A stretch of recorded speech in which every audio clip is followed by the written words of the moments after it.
Hi, I'm Char. I'm a teacher, administrator, and education leader who lives in the United States along the shores of Lake Erie near Cleveland, Ohio. And why I'm sharing that today is because our topic today is going to be about language and language differences.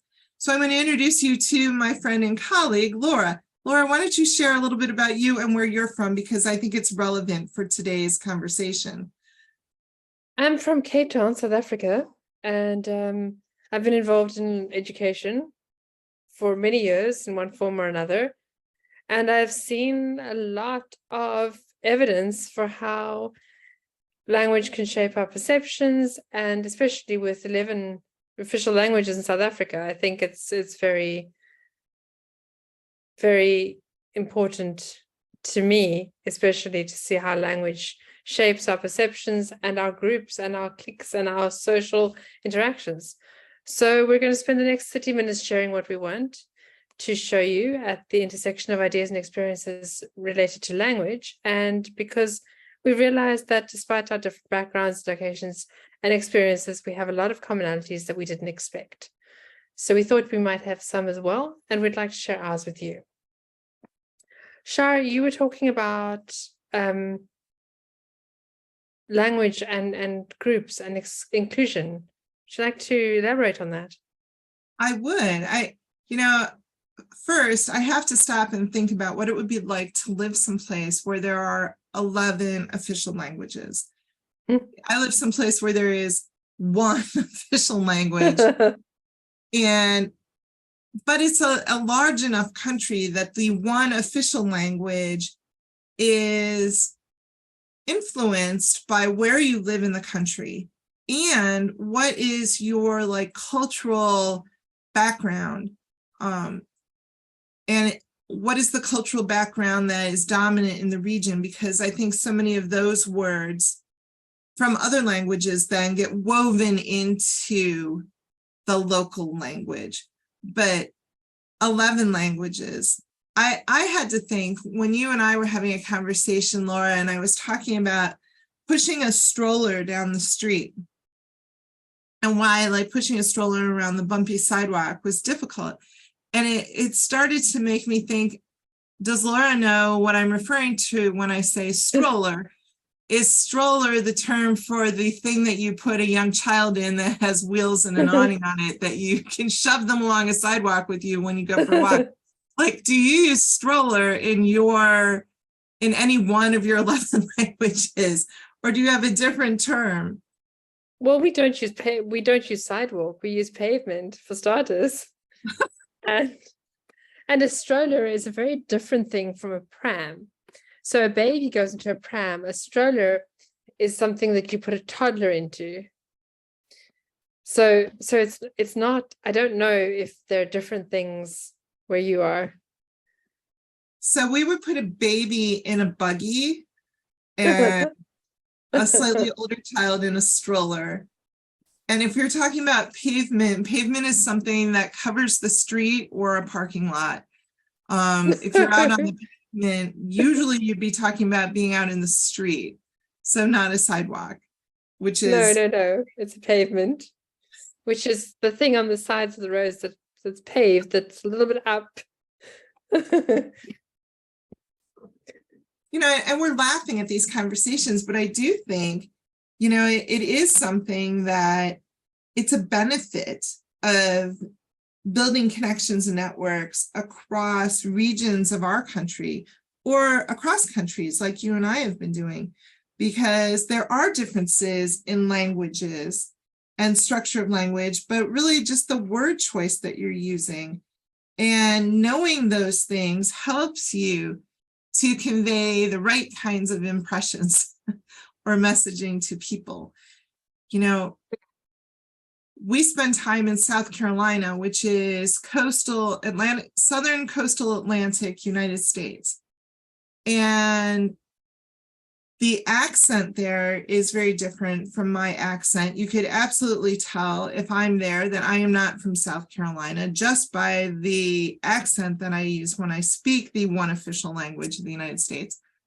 But there are so many different words there because they have this Gullah Geechee culture from enslaved people who lived along the barrier islands in North Carolina, South Carolina, and Georgia, where they were able to maintain many of their language and cultural pieces because they were working on fields away from the American European language that was being spoken if you lived near the cities. And so when you talk about Gullah Geechee culture and the foods that they have and their skills and their language, you hear that regionally when you're talking to people in South Carolina. You know, when they talk about grits, or they're talking about straw baskets, or their doors are painted blue, or they're talking about haints and being worried about a haint. Those are not things that we would be talking about here, but they're very influenced by that local language and culture there. I have no idea what those things are. So straw baskets are a cultural skill that has been maintained for multiple generations, where they weave pine straw and pine needles and sweetgrass, marsh grass, and they stitch them with palm fronds, palmetto fronds, and they make these tight baskets, and they use them initially for rice winnowing to get like the hulls out of rice or to store materials. But that's a very localized skill set that is along that island region. Grits is a mush-like food item that's made out of corn, like a grittier cornmeal. No, we have that, but we call it pap. Pap? Yeah, it's an Afrikaans word, actually. It means porridge, basically. But when you're talking about pap or stave is stiff porridge, then it's often you can like mold it into shapes and like you eat it with your curries and things, stews. So most of the time grits is that level of stiffness, like you could like scoop it up.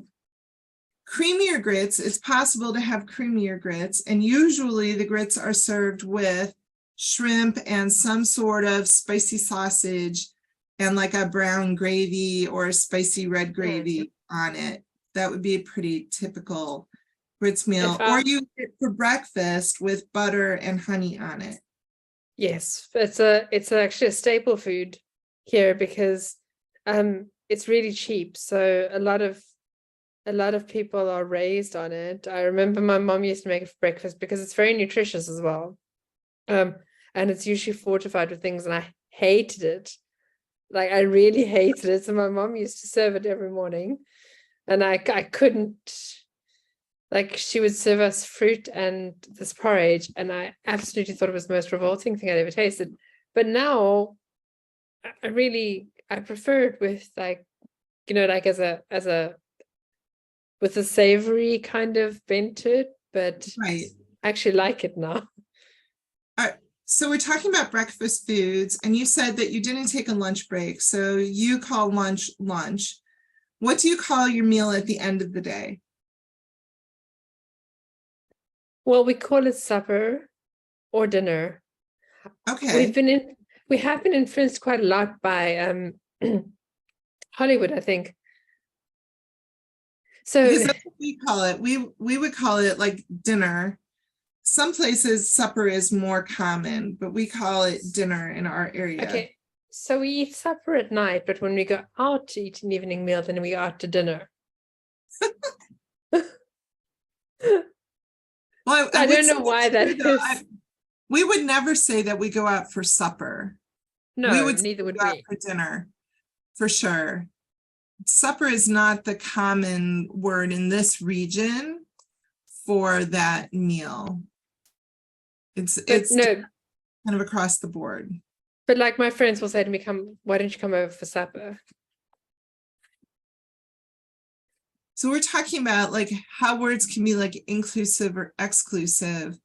You know, I was thinking about just how you refer to like snack items or food items. You know, if you're a teenager and you ask somebody, you know, do you want to go out and we can get a soda, or we can get a pop, or like, that's a regional difference here. I wouldn't say let's go get a soda. I would say we're going to have some pop. So if you're somebody that's moving here from New England and the coastal area, and you come to the Cleveland area and you ask your friends if they have any soda, they're going to hand you a sparkling unflavored thing in a glass. And if you want something that has some flavor to it, then you're asking for a pop. Is that different by you? We don't use soda or pop. If you ask somebody for soda, they'll probably hand you baking soda. And I've heard some of the kids are using it these days, also undoubtedly influenced by American TV, but no, not pop. Like people look at you blankly. Or maybe you'll get a balloon. But I have, no. We'll have like, you'll call it by its name, so brand name, like, so let's go and get a Coke, or, you know, whatever the case may be, or a lemon twist, which is something I believe you don't have there. No, we don't have lemon twist. We have Sprite, which is like a lemon lime soda. Yes, but we also have Sprite, but you don't have cream soda, do you? We Cream do. soda is a South African. Really? I thought cream soda was Yes. totally a South African thing. No, you can get cream soda. It's not very popular. It would not be in a top 5 choice of people. Because I had a friend who moved there, but this was admittedly like 15 years ago, and would ask somebody to please just bring her a case of cream soda because she couldn't find it, and she loved it. It's weird how certain things mean different things entirely, and different tastes. And we were talking about language. We're both speaking English, but I wouldn't understand a lot of the things you're talking about now. And I suspect that you probably would be quite confused if I spoke about a pavement. It's weird how. And I think that's just acknowledging that, you know, on a deeper level, because we're having fun talking about local terms. But, you know, if you're having a conversation about the pavement and you don't stop to consider that I am not from Cape Town, and I didn't even think that you wouldn't know what a sidewalk was. Like, you're having these conversations, and because you don't know what, you have a different meaning for that term, then the construct you're building in your head is completely different than the construct that the person who's talking has. And you can see why conversations and relationships would start to like veer away from each other, because in my head, if you're talking about the pavement, I'm thinking about the quality of the surface of the roads that you're talking about. And if I'm talking about sidewalks, you don't know what I'm talking about. Like, I'm pushing this thing down a sidewalk and you're like, what is a sidewalk and where might that be located? It's also. Go ahead. No, I'm just thinking of like languages that are, so all language is made up, right? But right. If I think of a language like Afrikaans, which only exists in South Africa, a lot of people call the kitchen Dutch as a derogatory term now, but it actually came from the fact that it developed in the kitchens of the Dutch people. So they would have kitchen slaves who would then mix it with other languages. And that's where it came from. That's how it evolved. That's why a lot of South African or Afrikaans words are actually very similar or the same as Khoisan words, or, you know, various, you know, they have various influences, as do all languages, but this one in particular. And I mean, their idiomatic language is so rich. I told you about like the confusion that I had just knowing the language, but I mean, one of their idioms, a popular one that everybody who's actually was raised in Afrikaans household, but not me until later, understands is die koel is deur die kerk, which means the bullet has gone through the church.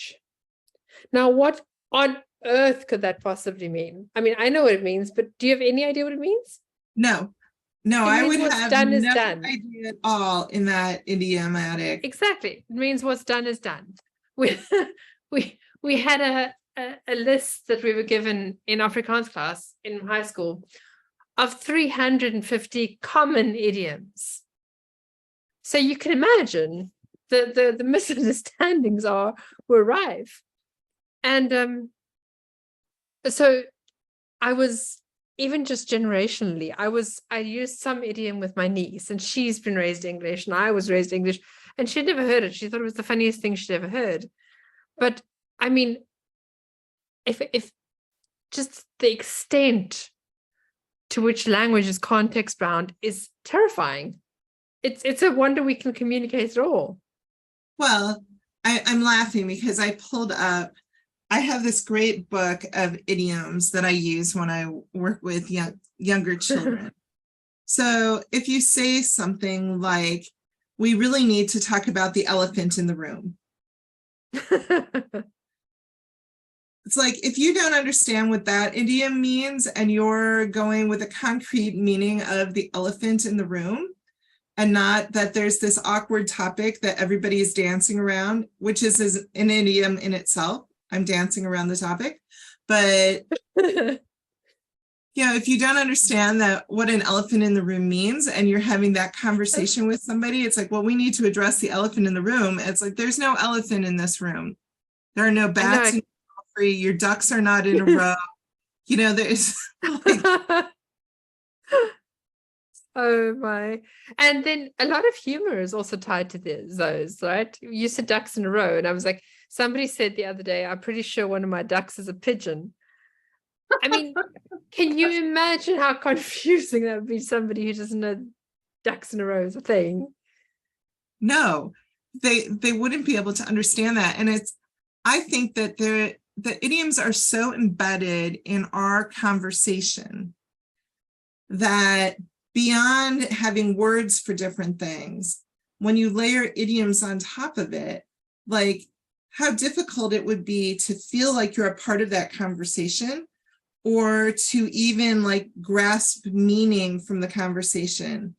If you're layering regional words and phrases on top of idioms, on top of I'm trying to learn potentially a new language, and then I have to be able to participate in the fun part of your conversation or get a joke. And like, how would you feel about that? And do we take time to think about those things when we're dealing with other people? I'm trying to think of some good local terms, but not even local terminology. Like my husband grew up in a part of Ohio that's more central Ohio to where I grew up. I grew up in northern Ohio near the lake, and my husband grew up in central Ohio, which is very different from southern Ohio. There are different terminologies and names for things and place references. And sometimes he will tell me when we are sitting with our group of friends, all of whom most of whom grew up in the same area. So we have the same place references, we have the same restaurant references, the same local TV shows that we watched growing up, and so we'll talk about those things, and I'll look over and he's not participating at all in the conversation. And he's said a couple of times that it's really difficult because he doesn't have any context. Like when we go off and start talking about, oh yeah, remember that little ice cream place that was by Parmatown Mall? Oh yeah, they used to have the best ice cream in there. And going over to Antonio's Pizza after the movie, everybody went to Antonio's Pizza and you sat over on the side and blah, blah. He has no cultural references to be a part of that conversation. And he shares that, when that happens, that he feels like, even though he doesn't want to, like part of him feels left out. Like, I'm just going to sit here right now because I have no entry points into this conversation at all, because basically we're talking about places and things and people that he has no reference point for when he's in that conversation.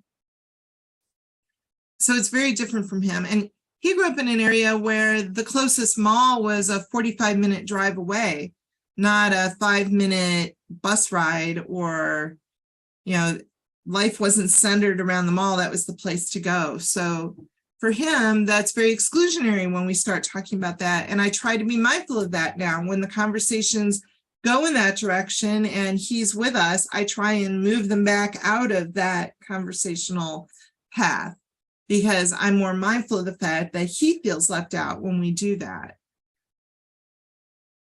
I can imagine, but it's also just to bring it back to the language itself. Having 11 different languages, most people have, or a lot of people at the very least, have English as a second language, which means that despite the fact that they may be extremely eloquent in their language, not so much in English, and we judge people often unfairly. So whereas you talk about context, it's also about form. If somebody has a thick accent when they speak English, we often judge them. And this is not only this is all the different languages that people speak. There was somebody once who told me that when they hear a South African accent, they immediately have faith in people. But when they hear other accents, they sometimes don't, and they are working on it apparently. But the fact is, the South African accent isn't one thing. If you think that there are 11 languages, you can imagine how many accents there are. I can think off the top of my head of 5 accents for English speaking people. And I mean, there's a particular area.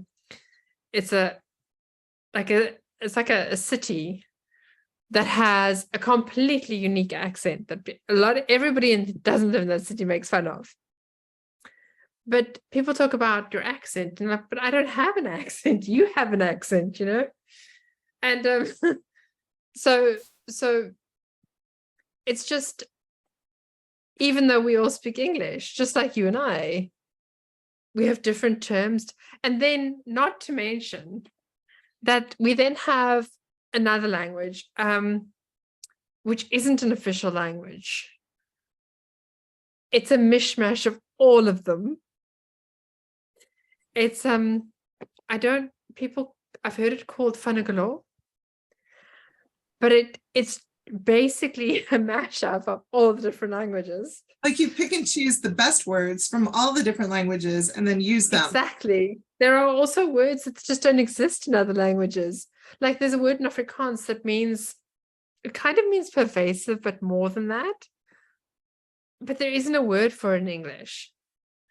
And then there are English words just don't exist in Afrikaans. So you can basically cherry pick everything to be as eloquent as you want, but it means that a lot of people are not going to understand what you're talking about. They might get the general gist of it because there's going to be a couple of words in there that they can understand. And then you add to that there are some people who will really appreciate that you're making an effort, right? And then there are speakers of other languages that think if you're going to butcher it, don't even try. Don't try.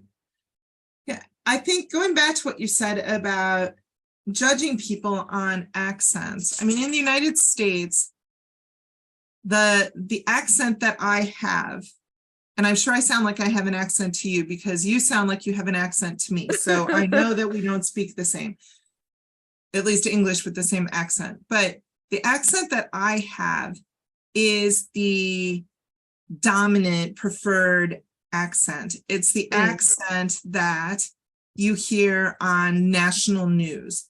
It's the accent that you hear in many TV shows or movies, when the characters aren't supposed to be from a specific region, when the characters are just neutral, my accent is the accent that is the dominant accent. And if you speak with a Southern accent, if you have more of a drawl and you blend out your endings and make one syllable words multiple syllables and add additional vowel sounds where they don't belong, and you talk with that Southern accent, then people do look at you differently. You're immediately identifiable where you're from.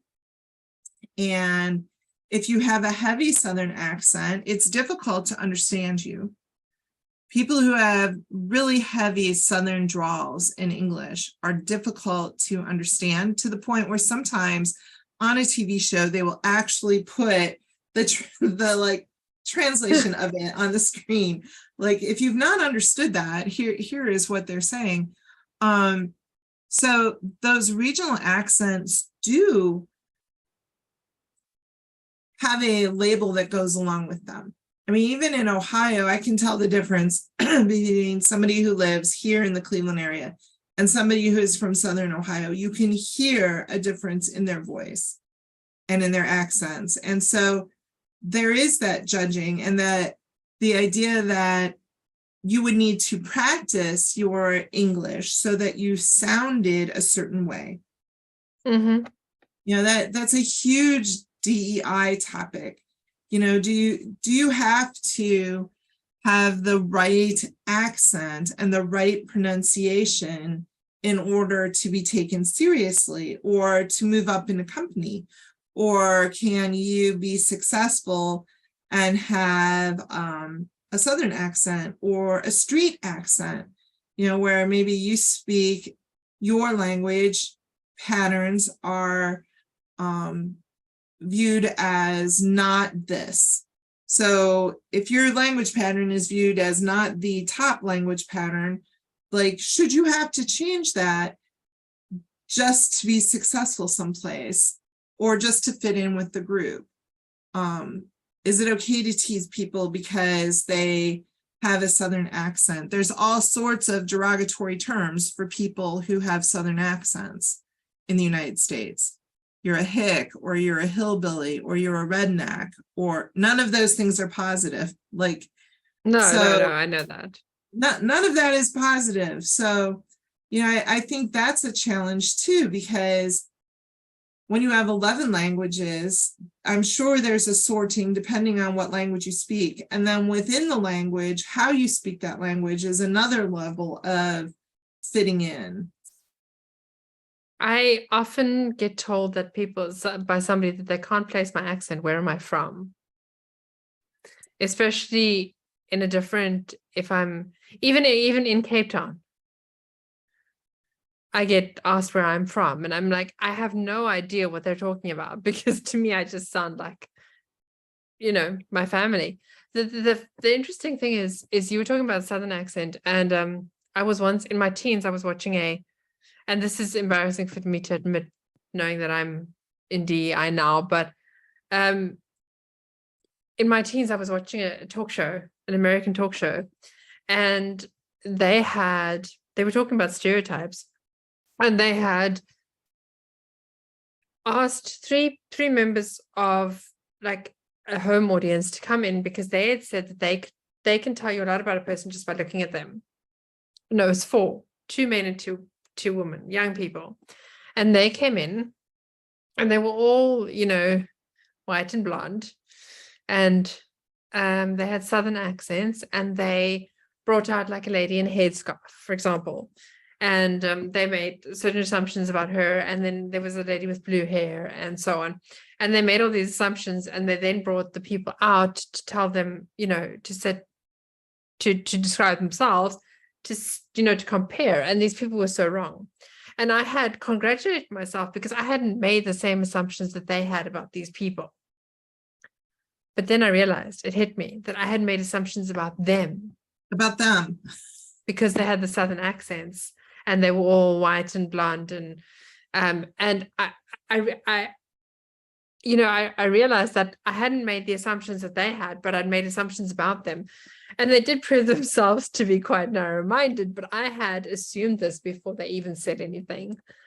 And that was quite a shock for me. So we don't often, sometimes there are certain things that are obvious to us and certain things that are not.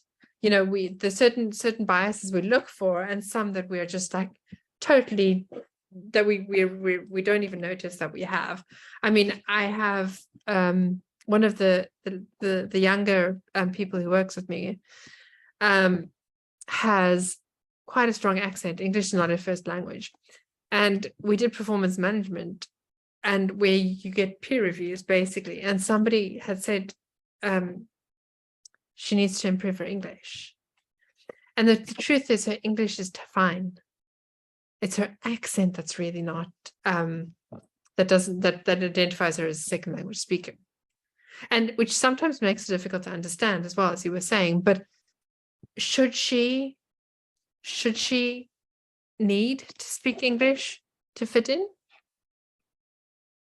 Well, and I think that's a shift in mindset, right? From being open to everyone and having multiple seats at your table. There's an idiom. To inviting multiple people into the conversation and making sure everyone is feeling included and seeing value in what they're bringing. That can happen if their accent is a limiting factor. But the thing is, with a little bit of effort, you can understand. And she gets into the swing of it. Right. So we should be demanding that kind of thing from our clients, that they put in the effort as well, because she's an incredibly talented learning designer. Right. Like you're missing out on all of these great pieces that she has to offer, because you can't get past her accent isn't the accent that you think is the okay accent. So you're missing out by using accent as a filter. It's like, take that filter off and put some effort into understanding someone. It requires actually listening. Like maybe you actually have to listen to her, and you can't just like surface skim. You skim your reading, you kind of just run through and get meaning. Like if you're skimming your listening, it's easy to skim listen to somebody who is speaking the same language with the same accent that you are, because you can just listen for keywords and not along. But if it's someone who is speaking your language, but with a different accent, you actually have to pay more attention. You actually have to listen and be willing to really focus on what they're saying and not like skim listen to them. I just made that term up, skim listening. But no, it's wonderful. I love it. I'm going to steal it. I think that, back to our ongoing DEI thread that we seem to weave through everything as it should be. It is that like mindfulness piece, like valuing the time it's going to take you to really listen in a conversation, to really hear what someone is saying to you, even though it will mean potentially working through a different accent or paying attention to the context to figure out words that you don't recognize in the conversation. For example, all of the branches that they're taking from that tree are being stacked on the tree lawn. I am guessing you have no idea what a tree lawn is either, since you don't know what a sidewalk is. No clue. So the tree lawn is the strip of grass that runs in between the sidewalk and the street. So there's like your front lawn, and then the sidewalk, and then the tree lawn, and then the street. That's the order things would go. We don't have that strip of grass even. So it's not only that I don't know the word, but I don't know the reality. We just have paving next to the road. Yep. See, so your sidewalk, your pavement runs right next to the road. Yes. I've seen it in movies though. So I just never knew what it was called. I've seen it in movies, but I've never seen it in reality. And I think it's a great idea as well, you know, because for like, it's safer for pedestrians and things, but it's not something we have. Right. So I think, you know, it's worth the time, going back to what we were saying, to not be a skim listener, to actually participate in conversations, and to be mindful of the fact that if someone is in the conversation with you, just because they don't have your accent or didn't grow up in your area, doesn't mean that they don't have something valuable to you. Mm-hmm. That is going to expand your learning and expand your experiences, or give you a different lens on how to solve a problem, or open an opportunity for you to try something or learn something that maybe you didn't know before. And that, to kind of wrap up our talk today, is why I've enjoyed our friendship, because it is a chance to learn new things, learn new words, kind of vicariously imagine what it's like to live in a very different place. Yet there's so many similarities. Like, I think we can have conversations together because we share a common language.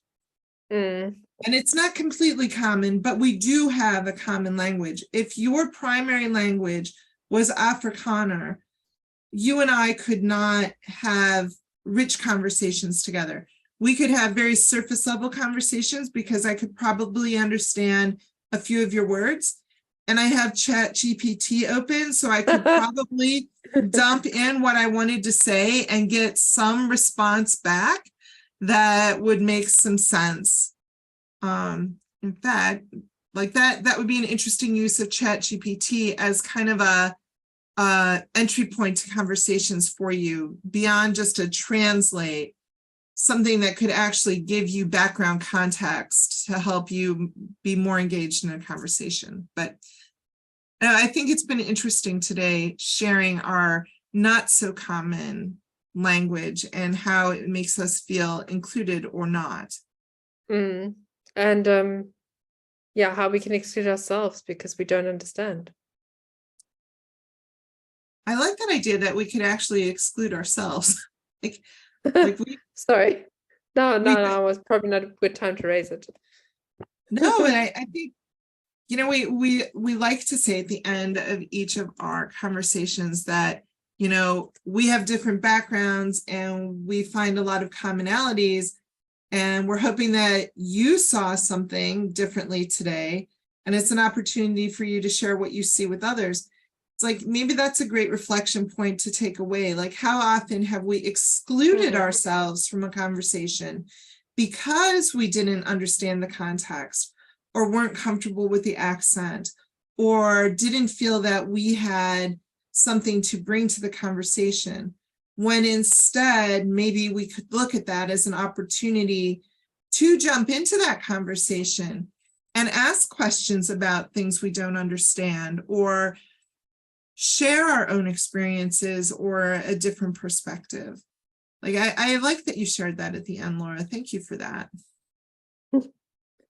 Sure. Thank you for another great conversation.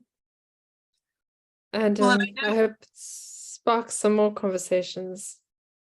And I know it's getting late for you. It's time for your dinner. Yes, it is. Supper. Time for me to have supper. And it's time for me to have lunch. So okay. We hope that you have something that you found in our conversation today that you'd like to share with others, or maybe you feel comfortable sharing back with us. Thanks again, Laura. Bye-bye. Thanks, Char. Bye.